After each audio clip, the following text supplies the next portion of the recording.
Sodom dan Gomora dimusnahkan, Lot diselamatkan.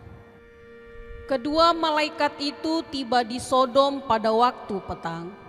Lot sedang duduk di pintu gerbang Sodom, dan ketika melihat mereka, bangunlah ia menyongsong mereka, lalu sujud dengan mukanya sampai ke tanah, serta berkata, Tuan-tuan, silakanlah singgah ke rumah hamba-Mu ini.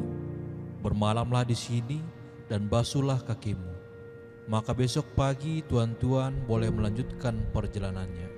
Jawab mereka, Tidak, kami akan bermalam di tanah lapang. tetapi karena ia sangat mendesak mereka, singgahlah mereka dan masuk ke dalam rumahnya. Kemudian ia menyediakan hidangan bagi mereka. Ia membakar roti yang tidak beragi, lalu mereka makan. Tetapi sebelum mereka tidur, orang-orang lelaki dari kota Sodom itu, dari yang muda sampai yang tua, bahkan seluruh kota, tidak ada yang terkecuali datang mengepung rumah itu.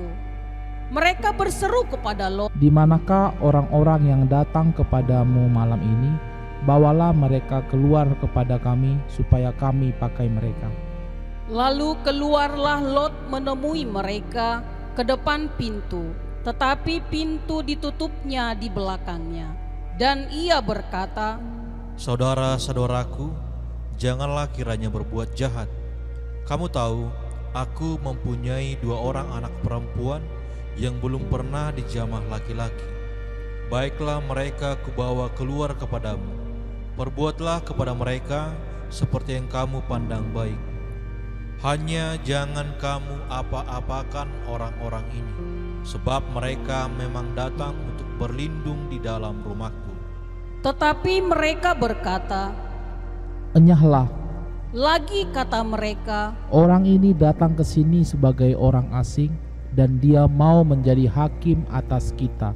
Sekarang kami akan menganiaya engkau lebih dari kepada orang itu. lalu mereka mendesak orang itu, yaitu Lot, dengan keras, dan mereka mendekat untuk mendobrak pintu. Tetapi kedua orang itu mengulurkan tangannya, menarik Lot masuk ke dalam rumah, lalu menutup pintu. Dan mereka membutakan mata orang-orang yang di depan pintu rumah itu, dari yang kecil sampai yang besar, sehingga percumalah orang-orang itu mencari-cari pintu. Lalu kedua orang itu berkata kepada Lot, Siapakah kaummu yang ada di sini lagi? Menantu atau anakmu laki-laki, anakmu perempuan, atau siapa saja kaummu di kota ini, bawalah mereka keluar dari tempat ini. Sebab kami akan memusnahkan tempat ini, karena banyak keluh kesah orang tentang kota ini di hadapan Tuhan. Sebab itulah Tuhan mengutus kami untuk memusnahkannya. keluarlah Lot, lalu berbicara dengan kedua bakal menantunya, yang akan kawin dengan kedua anaknya perempuan. Katanya, Bangunlah, keluarlah dari tempat ini, sebab Tuhan akan memusnahkan kota ini. tetapi ia dipandang oleh kedua bakal menantunya itu sebagai orang yang berolok-olok saja. Ketika fajar telah menyingsing, kedua malaikat itu mendesak Lot supaya bersegera. Katanya, Bangunlah, bawalah istrimu dan kedua anakmu yang ada di sini, supaya engkau jangan mati lenyap karena kedurjanaan kota ini. ketika ia berlambat-lambat, maka tangannya, tangan istri dan tangan kedua anaknya dipegang oleh kedua orang itu, sebab Tuhan hendak mengasihani dia. Lalu kedua orang itu menuntunnya keluar kota dan melepaskannya di sana. Sesudah kedua orang itu menuntun mereka sampai keluar, berkatalah seorang, Larilah, selamatkanlah nyawamu. Janganlah menoleh ke belakang dan janganlah berhenti dimanapun juga di lembah Yordan. Larilah ke pegunungan supaya engkau jangan mati lenyap. kata Lot kepada mereka, Janganlah kiranya demikian, tuanku. Sungguhlah hamba-Mu ini telah dikaruniai belas kasihan di hadapan-Mu, dan Tuanku telah berbuat kemurahan besar kepadaku dengan memelihara hidupku. Tetapi jika aku harus lari ke pegunungan, pastilah aku akan tersusul oleh bencana itu, sehingga matilah aku. Sungguhlah kota yang di sana itu cukup dekat kiranya untuk lari ke sana. Kota itu kecil, izinkanlah kiranya aku lari ke sana. Bukankah kota itu kecil? Jika demikian, nyawaku akan terpelihara. Sahut malaikat itu kepadanya, Baiklah, dalam hal ini pun permintaanmu akan kuterima dengan baik, yakni kota yang telah kau sebut itu tidak akan kutunggang balikan. Cepatlah, larilah ke sana, sebab aku tidak dapat berbuat apa-apa sebelum engkau sampai ke sana. Itulah sebabnya nama kota itu disebut Zoar. Matahari telah terbit menyinari bumi ketika Lot tiba di Zoar. Kemudian Tuhan menurunkan hujan belerang dan api atas Sodom dan Gomora berasal dari Tuhan dari langit. Dan ditunggang balikannya lah kota-kota itu dan lembah Yordan dan semua penduduk kota-kota serta tumbuh-tumbuhan di tanah. Tetapi istri Lot yang berjalan mengikutnya menoleh ke belakang lalu menjadi tiang garam. Ketika Abraham pagi-pagi pergi ke tempat ia berdiri di hadapan Tuhan itu dan memandang ke arah Sodom dan Gomora serta ke seluruh tanah lembah Yordan, maka dilihatnyalah asap dari bumi membubung ke atas sebagai asap dari dapur peleburan. Demikianlah pada waktu Allah memusnahkan kota-kota di lembah Yordan dan menunggang balikan kota-kota kediaman Lot. Maka Allah ingat kepada Abraham, lalu dikeluarkannya Lot dari tengah-tengah tempat yang ditunggang balikan, Lot dan kedua anaknya perempuan. Pergilah Lot dari Zoar dan ia menetap bersama-sama dengan kedua anaknya perempuan di pegunungan. Sebab ia tidak berani tinggal di Zoar, maka diamlah ia dalam suatu gua beserta kedua anaknya. Kata kakaknya kepada adiknya, Ayah kita telah tua dan tidak ada laki-laki di negeri ini yang dapat menghampiri kita seperti kebiasaan seluruh bumi. Marilah kita beri ayah kita minum anggur, lalu kita tidur dengan dia supaya kita menyambung keturunan dari ayah kita. Pada malam itu mereka memberi ayah mereka minum anggur. Lalu masuklah yang lebih tua untuk tidur dengan ayahnya. Dan ayahnya itu tidak mengetahui ketika anaknya itu tidur dan ketika ia bangun. Keesokan harinya berkatalah kakaknya kepada adiknya, Tadi malam aku telah tidur dengan ayah. Baiklah malam ini juga kita beri dia minum anggur. Masuklah engkau untuk tidur dengan dia, supaya kita menyambung keturunan dari ayah kita. Demikianlah juga pada malam itu mereka memberi ayah mereka minum anggur. Lalu bangunlah yang lebih muda untuk tidur dengan ayahnya. Dan ayahnya itu tidak mengetahui ketika anaknya itu tidur dan ketika ia bangun. Lalu mengandunglah kedua anak Lot itu dari ayah mereka. Yang lebih tua melahirkan seorang anak laki-laki dan menamainya Moab. Dialah bapa orang Moab yang sekarang. Yang lebih muda pun melahirkan seorang anak laki-laki dan menamainya Ben-Ami. Dialah bapa Bani Amon yang sekarang. Abraham dan Abimelek. Lalu Abraham berangkat dari situ ke tanah Negeb dan ia menetap antara Kades dan Syur. Ia tinggal di Gerar sebagai orang asing.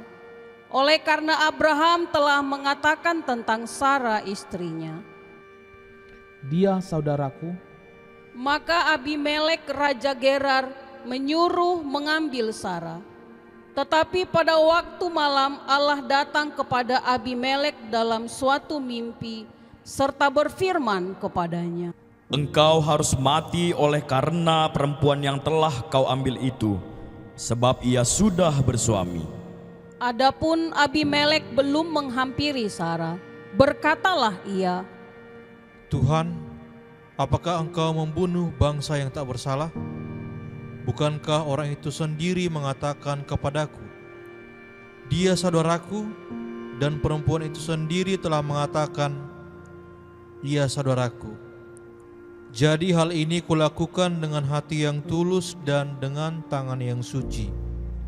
lalu berfirmanlah Allah kepadanya dalam mimpi, Aku tahu juga bahwa engkau telah melakukan hal itu dengan hati yang tulus. Maka aku pun telah mencegah engkau untuk berbuat dosa terhadap aku. Sebab itu aku tidak membiarkan engkau menjamah dia. Jadi sekarang kembalikanlah istri orang itu, sebab dia seorang nabi. Ia akan berdoa untuk engkau, maka engkau tetap hidup. Tetapi jika engkau tidak mengembalikan dia, ketahuilah, engkau pasti mati, engkau dan semua orang yang bersama-sama dengan engkau. Keesokan harinya pagi-pagi Abimelek memanggil semua hambanya dan memberitahukan seluruh peristiwa itu kepada mereka. Lalu sangat takutlah orang-orang itu.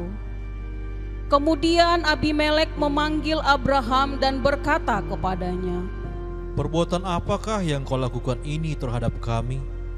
Dan kesalahan apakah yang kau lakukan terhadap engkau? Sehingga engkau mendatangkan dosa besar atas diriku dan kerajaanku. Engkau telah berbuat hal-hal yang tidak patut kepadaku. Lagi kata Abimelek kepada Abraham, Apakah maksudmu? Maka engkau melakukan hal ini? lalu Abraham berkata, Aku berpikir takut akan Allah tidak ada di tempat ini. Tentulah aku akan dibunuh karena istriku. Lagi pula ia benar-benar saudaraku, anak ayahku, hanya bukan anak ibuku, tetapi kemudian ia menjadi istriku. Ketika Allah menyuruh aku mengembara keluar dari rumah ayahku, berkatalah aku kepada istriku, tunjukkanlah kasihmu kepadaku, yakni katakanlah tentang aku di tiap-tiap tempat di mana kita tiba, ia saudaraku. Kemudian Abimelek mengambil kambing domba dan lembu sapi, hamba laki-laki dan perempuan, lalu memberikan semuanya itu kepada Abraham. Sarah istri Abraham juga dikembalikannya kepadanya. Dan Abimelek berkata, Negeriku ini terbuka untuk engkau, menetaplah di mana engkau suka. lalu katanya kepada Sarah, Telah kuberikan kepada saudaramu 1000 sikal perak. Itulah bukti kesucianmu bagi semua orang yang bersama-sama dengan engkau. Maka dalam segala hal engkau dibenarkan. Lalu Abraham berdoa kepada Allah, dan Allah menyembuhkan Abimelek dan istrinya dan budak-budaknya perempuan, sehingga mereka melahirkan anak. Sebab tadinya Tuhan telah menutup kandungan setiap perempuan di istana Abimelek karena Sarah, istri Abraham itu. Ishak lahir. Tuhan memperhatikan Sarah seperti yang difirmankannya, dan Tuhan melakukan kepada Sarah seperti yang dijanjikannya.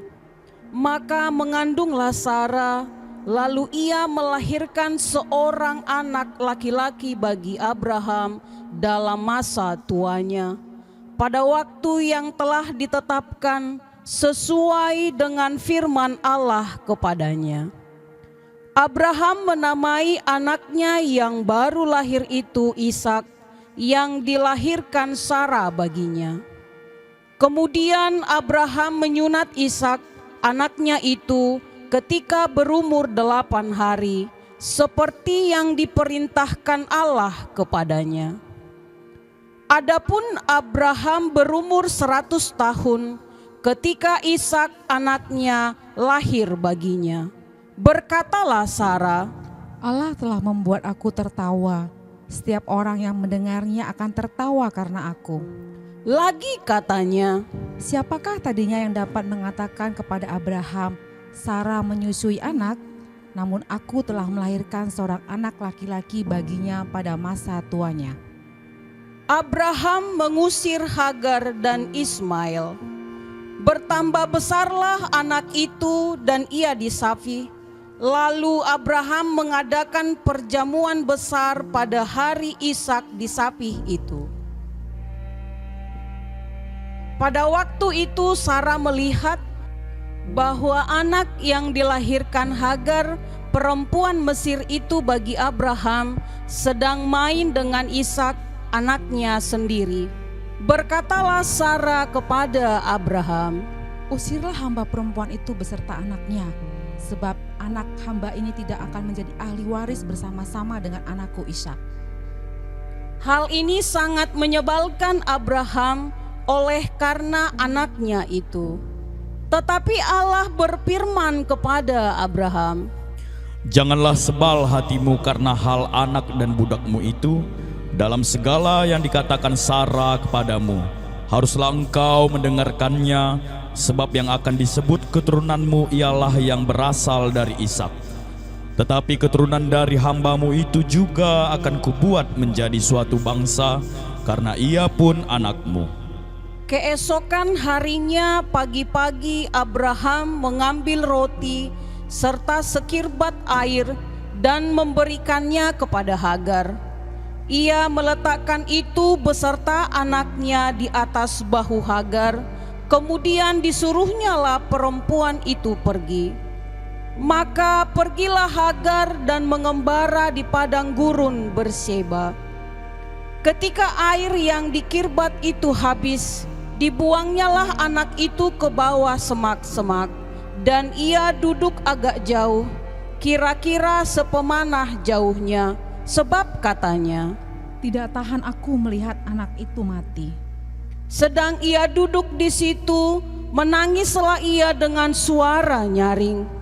Allah mendengar suara anak itu, lalu malaikat Allah berseru dari langit kepada Hagar, katanya kepadanya, Apakah yang kau susahkan, Hagar? Janganlah takut, sebab Allah telah mendengar suara anak itu dari tempat ia terbaring. Bangunlah, angkatlah anak itu, dan bimbinglah dia, sebab aku akan membuat dia menjadi bangsa yang besar. Lalu Allah membuka mata Hagar, sehingga ia melihat sebuah sumur.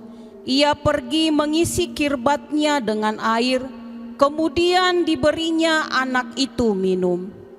Allah menyertai anak itu sehingga ia bertambah besar. Ia menetap di padang gurun dan menjadi seorang pemanah. Maka tinggallah ia di padang gurun Paran, dan ibunya mengambil seorang istri baginya dari tanah Mesir. Perjanjian Abraham dengan Abimelek. Pada waktu itu Abimelek beserta Pikhol, panglima tentaranya, berkata kepada Abraham, Allah menyertai engkau dalam segala sesuatu yang engkau lakukan. Oleh sebab itu, bersumpahlah kepadaku di sini demi Allah, bahwa engkau tidak akan berlaku curang kepadaku, atau kepada anak-anakku, atau kepada cucu cicitku, sesuai dengan persahabatan yang kulakukan kepadamu. Demikianlah harus engkau berlaku kepadaku dan kepada negeri yang kau tinggali sebagai orang asing. Lalu kata Abraham, Aku bersumpah. tetapi Abraham menyesali Abimelek tentang sebuah sumur yang telah dirampas oleh hamba-hamba Abimelek. Jawab Abimelek, Aku tidak tahu siapa yang melakukan hal itu, lagi tidak kau beritahukan kepadaku, dan sampai hari ini belum pula aku dengar. Lalu Abraham mengambil domba dan lembu dan memberikan semuanya itu kepada Abimelek. Kemudian kedua orang itu mengadakan perjanjian. Tetapi Abraham memisahkan 7 anak domba betina dari domba-domba itu. Lalu kata Abimelek kepada Abraham, "Untuk apakah ketujuh anak domba yang kau pisahkan ini?" jawabnya, Ketujuh anak domba ini harus kau terima dari tanganku untuk menjadi tanda bukti bagiku bahwa akulah yang menggali sumur ini. sebab itu orang menyebutkan tempat itu Berseba, karena kedua orang itu telah bersumpah di sana. Setelah mereka mengadakan perjanjian di Berseba, pulanglah Abimelek beserta Pikol, panglima tentaranya, ke negeri orang Filistin. Lalu Abraham menanam sebatang pohon tamariska di Berseba dan memanggil di sana nama Tuhan, Allah yang kekal. Dan masih lama Abraham tinggal sebagai orang asing di negeri orang Filistin.